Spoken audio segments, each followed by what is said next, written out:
the first thing I wrote here was prerequisites for receiving Quranic guidance for believers.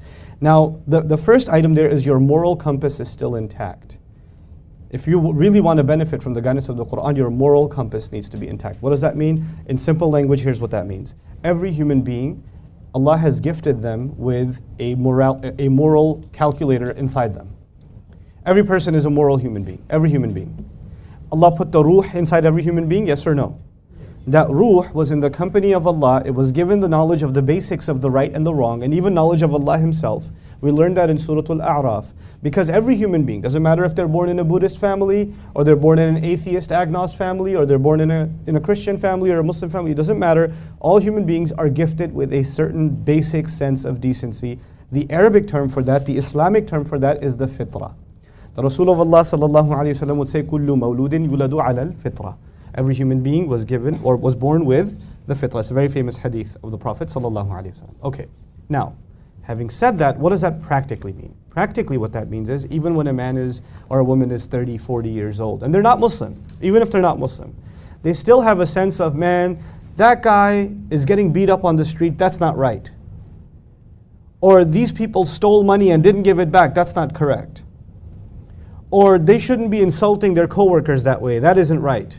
They have a sense of justice inside them. It didn't come from necessarily even their, actually you go across cultures, it's not even from the upbringing. If you go across cultures, different cultures, you'll find everybody has a sense of justice. Everybody has a problem with injustice. Everybody has respect for the truth. Everybody has a disgust for lying. Even if they may be engaged in lying once in a while themselves, if you were to ask them, do you think lying is wrong? Overwhelmingly, what are people going to say? Yeah. You know what that means? That their moral compass is still intact. There's some part of that fitrah is still alive in there. Okay. Now, I wrote on top for believers. You see that? Prerequisites for receiving Quranic guidance for believers. I put a qualification there. So it kind of raises an interesting question. How could you be a believer, a Muslim, and your moral compass is not intact? Why would I put that there? Because it's possible. It's possible that somebody's Muslim and they've lost their moral compass. They don't have a conscience anymore. It's very possible. It's actually possible that they have a lot of knowledge of the religion and they have no decency left. That's possible too. Allah talks about that problem in the Quran. On the outside a believer, on the inside something filthy, something disgusting. That does happen. Okay. So now how do you and I know that our fitrah is still intact? There are certain qualities that Allah highlights that a human being should have in the Quran that they all go back to the fitrah. So I won't give you all of them, but I'll give you a handful, and you could pick, paint the rest of that picture yourself. Gratitude is a quality that a person should have if they have their fitrah intact. Now let's test that a little bit. If somebody does something nice for you, you're at the airport, you dropped your bag, somebody picked it up and handed it to you. What's at the very least, if you're half decent a human being, what are you going to do? Thank you. Do you have to be Muslim for that?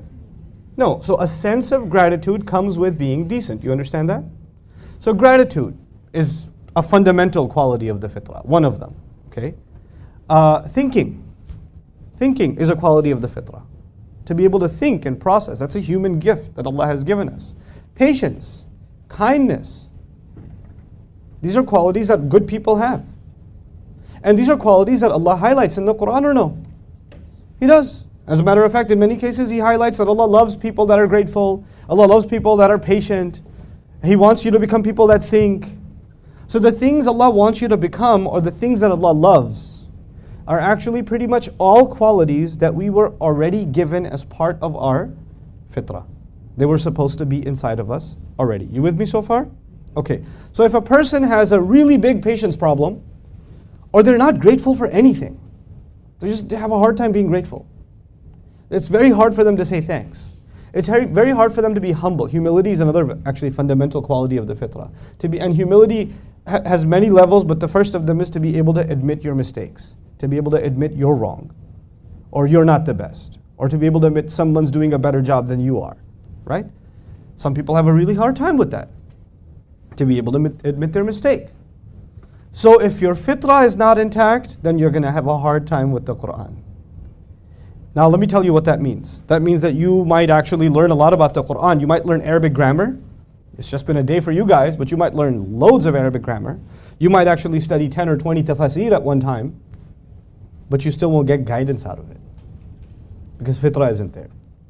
So you understand that first prerequisite? Okay? So that's something very internal. Like we have to kind of really gauge ourselves where we are to be able to benefit from this first prerequisite. The second is that you're approaching it as a seeker, not a critic. This is a really important one.